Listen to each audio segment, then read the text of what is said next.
Hello, welcome back to our channel. ഇതൊരു ഉള്ളിവട ആയല്ലോ. അപ്പോൾ ഉള്ളിവടൻ്റെ ഉള്ളിൽ എന്താ ഇങ്ങനെ മുട്ട ഇരിക്കണമെന്ന് വിചാരിക്കണ്ട. അപ്പോൾ വേഗം വായോ, നമുക്ക് എങ്ങനെ ഉണ്ടാക്കണം നോക്കാം.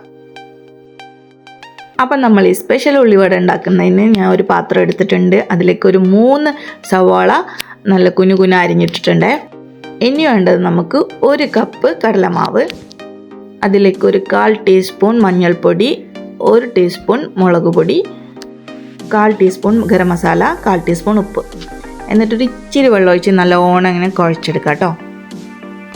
ഞാൻ ഒരു 2 മുട്ട പുഴുങ്ങി എടുത്തിട്ടുണ്ട്. തൊലിയൊക്കെ കളഞ്ഞ് നല്ല നെടുകെ ഇങ്ങനെ കീറി വെച്ചിട്ടുള്ളതാണേ. എന്നിട്ട് നമ്മൾ ഉണ്ടാക്കി വെച്ച മസാല എടുക്കുക. എന്നിട്ട് കയ്യിൽ നമ്മൾ ഉള്ളിവട ഉണ്ടാക്കുന്നത് പോലെ വെക്കുക. എന്നിട്ട് അതിൻ്റെ നടുവിലൊരു പീസ് മുട്ട വെക്കുക. എന്നിട്ട് മേലെ നല്ലോണം കോട്ടിംഗ് ആയിട്ട് കൊടുക്കുക. അത്ര ഉള്ള പരിപാടി. എന്നിട്ട് നമ്മൾ ചൂടുള്ള എണ്ണയിലേക്ക് വറുത്ത് കോരുക.